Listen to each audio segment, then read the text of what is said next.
السلام علیکم ناظرین کرام، شروع کرتی ہوں اللہ تعالیٰ کے بابرکت نام سے جو بڑا مہربان اور نہایت رحم والا ہے۔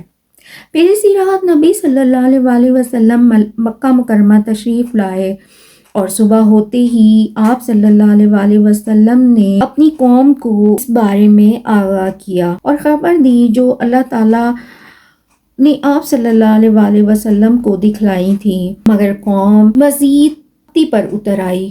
کسی نے مذاق بنایا تو کسی نے ایذا پہنچائی اور کسی نے تعجب کا اظہار کیا اور تعجب سے اپنے سر پر ہاتھ رکھ لیا۔ کچھ لوگ حضرت ابو بکر صدیق رضی اللہ تعالیٰ عنہ کے پاس دوڑے آئے اور انہیں خبر دی۔ انہوں نے کہا کہ اگر یہ بات آپ صلی اللہ علیہ وسلم نے کہی ہے تو سچ کہی ہے۔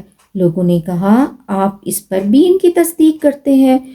انہوں نے کہا میں تو اس سے بھی دور کی بات پر آپ صلی اللہ علیہ وسلم کی تصدیق کرتا ہوں۔ آسمان سے صبح یا شام جو خبر آتی ہے میں اس میں بھی آپ صلی اللہ علیہ وسلم کو سچا مانتا ہوں۔ اس پر آپ صلی اللہ علیہ وسلم نے صدیق کا لقب دیا۔ کفار نے اٹھ کر آپ صلی اللہ علیہ وسلم کا امتحان لیا۔ آپ بیت المقدس کے اوصاف بیان کریں۔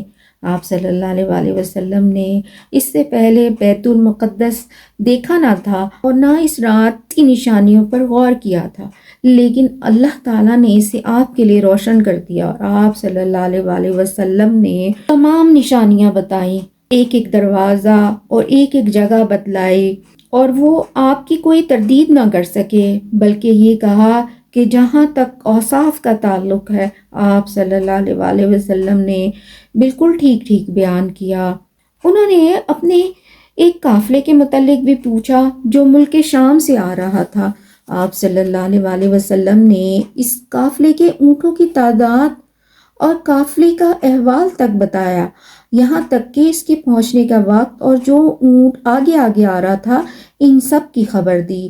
جسے آپ صلی اللہ علیہ وسلم نے بتلایا تھا ویسا ہی ہوا، لیکن ان ظالموں نے کفر پر ہی اصرار کیا۔ اسرا کی صبح جب حضرت جبرائیل علیہ السلام تشریف لائے اور رسول اللہ صلی اللہ علیہ وسلم کو نمازوں کی کیفیت اور ان کے اوقات سکھلائے، اس سے پہلے صرف 2 رکعت نماز صبح اور شام ادا کی جاتی تھی۔